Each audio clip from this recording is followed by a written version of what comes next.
Uncle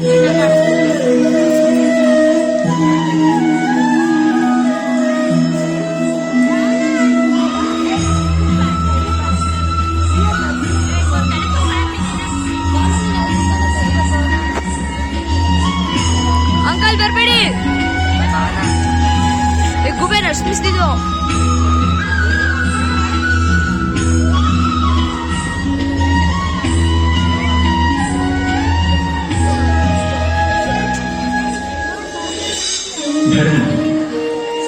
ಧರ್ಮದ ವಿಷಯವಾಗಿ ಎಲ್ಲರೂ ಯೋಚಿಸುತ್ತಾರೆ.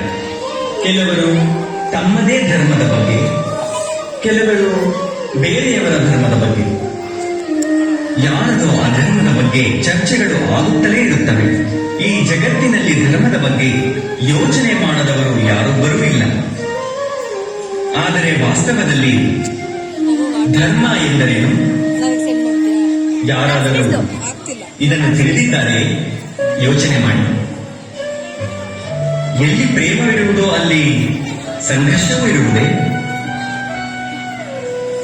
ನೀವು ಹೇಳಿದ್ರಿ ಅವಶ್ಯವಾಗಿರುತ್ತದೆ.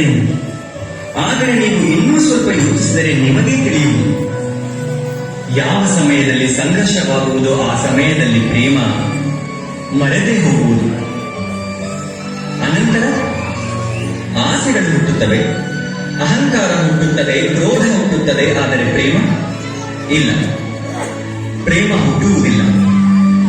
ಏಕೆಂದರೆ ಎಲ್ಲಿ ಪ್ರೇಮ ಹುಟ್ಟುವುದೋ ಅಲ್ಲಿ ಎಲ್ಲ ವಿವಾದಗಳು, ಎಲ್ಲ ಸಂಘರ್ಷಗಳು, ಎಲ್ಲ ಜಗಳಗಳು ನಾಶವಾಗುತ್ತವೆ. ಮಹಾಭಾರತದ ಕಥೆಯು ಒಂದು ಅಂತಹ ಸಮಯದ ಕಥೆಯೇ ಆಗಿದೆ. ಕೆಲವರು ಪರಂಪರೆಯನ್ನೇ ಧರ್ಮವೆಂದು ತಿಳಿದು ಬದುಕುತ್ತಿದ್ದರು. ಇನ್ನು ಕೆಲವರು ಅಧರ್ಮದಿಂದ ತುಂಬಿದವರು. ಕ್ರೋಧ, ವೈರತ್ವ, ಮಹತ್ವಾಕಾಂಕ್ಷೆಗಳ ಸುಳಿಯಲ್ಲಿ ಸಿಲುಕಿ ಧರ್ಮದ ನಾಶ ಮಾಡುತ್ತಿದ್ದರು. ವ್ಯಕ್ತಿಗಳ ನಡುವೆ ಪ್ರೇಮವಿದ್ದು, ಆದರೆ ಸಮಸ್ತ ವಿಶ್ವದ ಬಗ್ಗೆ ಹೃದಯದಲ್ಲಿ ಪ್ರೇಮವಿರಲಿಲ್ಲ. ಜಗತ್ತಿನಲ್ಲಿ ಕರುಣೆ ಇರಲಿಲ್ಲ. ಇದೇ ಕಾರಣದಿಂದ ನಾನು ಅವತರಿಸುತ್ತಿದ್ದೇನೆ.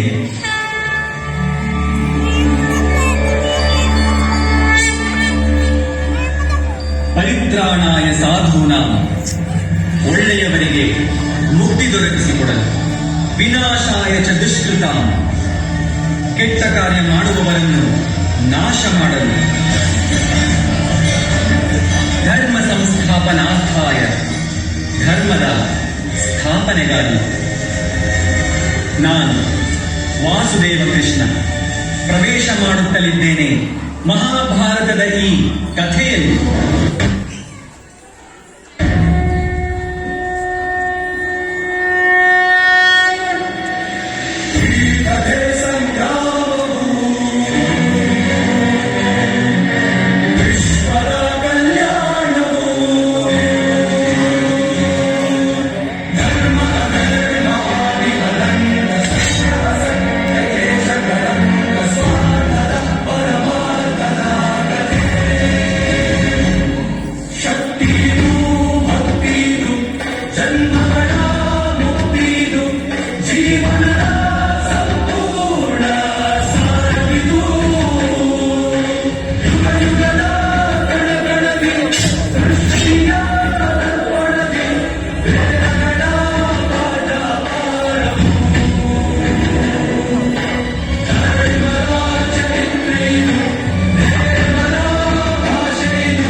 ಯತ್ರ ನಾರ್ಯಸ್ತು ಪೂಜ್ಯಂತೆ ರಮಂತೆ ತತ್ರ ದೇವತಾಃ. ಇದರರ್ಥ ಎಲ್ಲಿ ನಾರಿಯರ ಪೂಜೆ ಆಗುತ್ತೋ ಅಲ್ಲಿ ದೇವತೆಗಳಿರ್ತಾರೆ. ಸ್ತ್ರೀ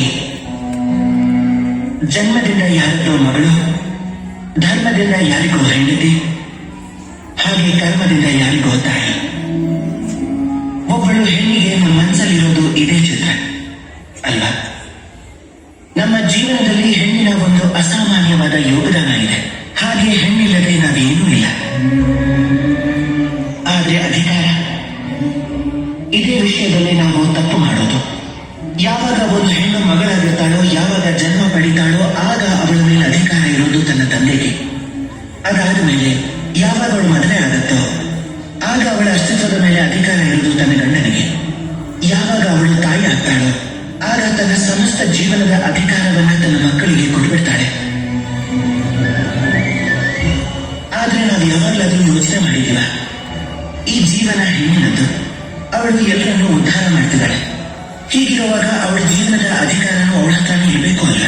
ಅವಳು ತನ್ನ ಜೀವನದ ತೀರ್ಮಾನವನ್ನ ತಾನೇ ತಗೋಬಹುದು, ತನ್ನ ಭಾಗ್ಯವನ್ನ ತಾನೇ ರೂಪಿಸ್ಕೋಬಹುದು.